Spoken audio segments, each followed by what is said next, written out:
Hi guys, welcome back to my YouTube channel Aayna. शादी का time आ चुका था। हम लोग पार्लर में पहुंच गए थे खुद तैयार होने के लिए, और वहां पे पैलेस भी सजना शुरू हो गया था। इसको सजता हुआ देखकर इतनी ज़्यादा खुशी मिल रही थी। मतलब वो जो बातें हुआ करती थी कि ऐसे सजेगा वैसे सजेगा, वो अब सच में आंखों के आगे आने लगा था और उसे देख के बहुत ही अच्छा लग रहा था। और सच में डेकोरेशन बहुत सुंदर हुई थी। वैसे इन सब चीज़ों से ज़्यादा फ़र्क नहीं पड़ता, लेकिन एक दिल में एक सुकून होता है, खुशी होती है कि दीदी खुश है ये सब देख के। और हमारी दीदी आ चुकी थी पार्लर से तैयार होके, तो हम उनको रिसीव करने के लिए पहुँचे। उसके बाद था उनका फ़ोटोशूट, तो जल्दी से वो फ़ोटोशूट हो रहा था, इतने में हमारे पास कॉल आ गई कि हमारे जीजू भी पहुँच चुके हैं बारात लेकर, घोड़ी पे सवार होकर। बड़ी ही धूमधाम से बारात आई, और जो आवाज़ें बारात की आ रही थी वो सुन के हमारा भी दिल यही कर रहा था कि हम भी बारात में शामिल हो जाएं। लेकिन हमें तो तैयारियां करनी थी इनके वेलकम की, तो हम जल्दी से भागे और रेडी की हमने अपनी थाली, वेलकम की थाली, जिसमें हमने बहुत सारी मिठाइयाँ रखी और उन्हीं के बीच में छुपा दी सिज़र, जो जीजू ढूंढेंगे और अपना वेलकम करवाएंगे, यानी कि रिबन कटिंग करेंगे। हम सब पहुंच चुके थे। सबसे पहले जाते ही अपना फ़ोटोशूट करवाया, क्योंकि हम लोग बिल्कुल रेडी थे। लेकिन जो बाराती थे वो अपना डांस कर रहे थे, तो हमने भी उसका फ़ायदा उठाया, अपना फ़ोटोशूट करवाया। लेकिन उसके बाद भी हमें बहुत लंबा इंतज़ार करना पड़ा, और आकर के फाइनली हमारे जीजू ने सीज़र ढूंढ ली। मैंने उनको मीठा खिलाया, दीदी ने मिलनी की और बुआ ने अपनी रस्म की। उसके बाद हमने थोड़ा सा फ़ोटोशूट करवाया, और सबसे मेन अपना नेग लिया। वो तो सबसे ज़्यादा इम्पॉर्टेंट है, उसकी जो मजाक मस्ती होती है वो तो सबसे ज़्यादा अलग है। फिर हमारी दीदी तैयार होकर आ गई थी अपने दूल्हे से मिलने के लिए, अपने दूल्हे के पास। तो उनके भाई बहन हम सब उन्हें लेकर के आए, और सच में ये जो सीन था वो बहुत ही सुंदर था। मतलब मेरी आंखें नम हो चुकी थी दीदी को ऐसे देख के। वो बहुत ही ज़्यादा सुंदर लग रही थी, और जीजू भी तैयार थे उनके वेलकम के लिए।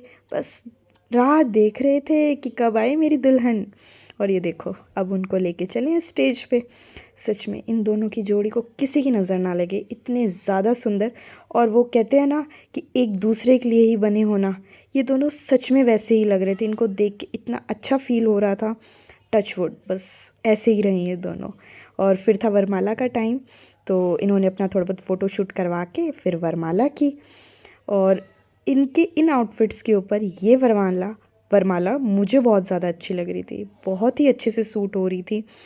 और साथ साथ अपना इनका फ़ोटोशूट्स चला जा रहा था।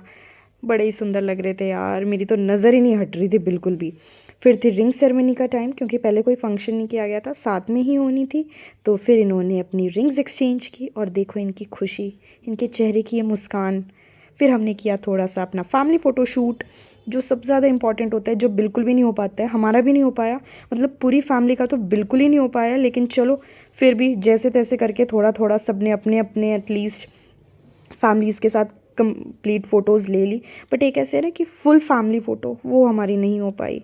फिर हमने अपने दी जीजू के लिए दिया गिफ्ट्स, वो आप लोग ज़रूर देखोगे कि हमने क्या दिया। उसके बाद जल्दी से स्टेज फंक्शन करके हम लोग पहुँचे डिनर के लिए, क्योंकि बहुत ज़्यादा लेट हो चुका था, ऑलरेडी 2 बज चुके थे। और फेरों के लिए बहुत लेट हो जाती, क्योंकि उस दिन ठंड भी बहुत ज़्यादा थी, तो किसी से भी सहन नहीं हो रहा था। तो हमने जल्दी से चेंज करके हम लोग पहुँचे डिनर के लिए। यहाँ पे दूल्हा दुल्हन भी बैठ गए हैं, भूख तो इनको भी लगी है ना। ऊपर से इतनी ज़्यादा एक्साइटमेंट थी इनके फेसेस पे, तो फेसेस पे भी थी, वैसे भी बड़े ज़्यादा एक्साइटेड थे। दीदी पहले ही ऐसे करती थी कि नहीं मुझे बहुत टेंशन है, बहुत टेंशन है। आज तो ये बहुत खुश थी, टचवुड यार। तो सब ने खाना खाया, और फिर उसके बाद हम अपनी दीदी को लेके पहुँचे मंडप की साइड। लेकिन इस टाइम तक ठंड इतनी ज़्यादा बढ़ चुकी थी कि सबकी कंपकपी चढ़ गई थी। सब लोग अपने शॉल स्वेटर सब निकाल आए थे, जिनसे भी किसी को आराम नहीं मिला। तो हमने पैलेस वालों से मंगवाई रजाइयाँ, और सच में हम सब के सब रजाइयाँ लेके बैठे हुए, कैन यू इमेजिन। लेकिन हाँ यार, हमें ऐसे ही बैठना पड़ा, क्योंकि उस रात बहुत ठंड थी।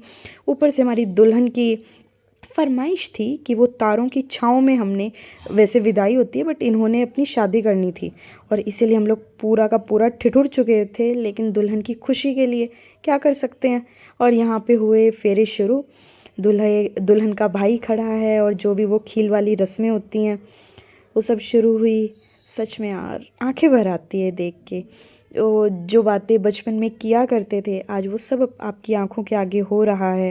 यहाँ चारों भाई खड़े हैं पीछे, और ये रस्में करवा रहे हैं। टाइम कितना जल्दी बीत जाता है ना।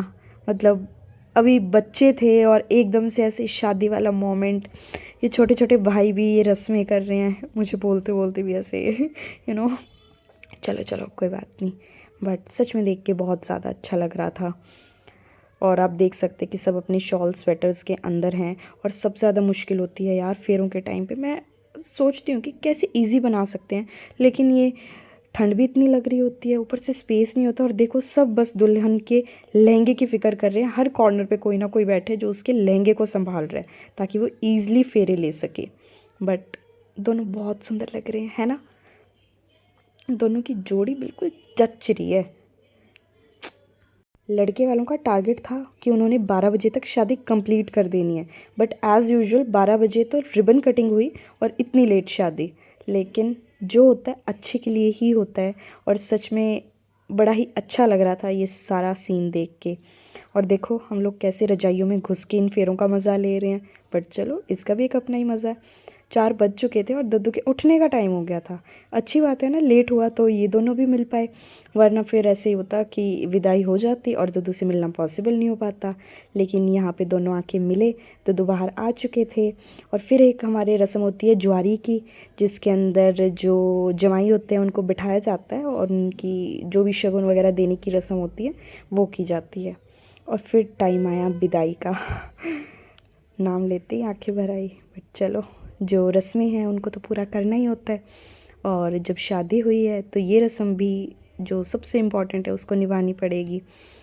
लेकिन सच में बहुत ज़्यादा इमोशनल मोमेंट होता है और मेरी मम्मी तो हद से ज़्यादा इमोशनल है। वो किसी की टीवी में कोई वीडियो में भी अगर विदाई देख लेती है तो उसका रोना आ जाता है। तो यहाँ पे तो घर की बेटी की विदाई थी, तो वो पीछे पूरा इमोशनल थी। पर आज लगभग सभी इमोशनल थे।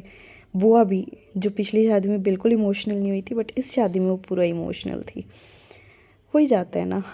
तो यहाँ पे वो पहुँच गए, जीजू ने दीदी को गाड़ी में बिठाया और ये सीन बहुत सुंदर था। और हमारी दीदी विदा हो गई। बस आई होप इन दोनों की लाइफ बहुत सुंदर, बहुत ज़्यादा प्यारी सी रहे, ये दोनों हमेशा खुश रहें। जैसे अभी स्माइल कर रहे हैं वैसे लाइफ टाइम स्माइल करें और अपने अच्छे अच्छे मोमेंट्स को एक गैदर करें और ऐसे ही इनका प्यार हमेशा बना रहे। और यहीं पे शादी कंप्लीट होती है। आई होप आप लोगों को अच्छा लगा होगा। शॉर्ट्स के अंदर आप मेरी वीडियोस और भी देखते रहेंगे, बट व्लॉग्स का जो सिलसिला है वो यहीं पे कंप्लीट होता है। तो प्लीज़ लाइक कीजिएगा, शेयर कीजिएगा और मेरे चैनल को सब्सक्राइब ज़रूर कीजिएगा। Thank you so much for watching. Thank you.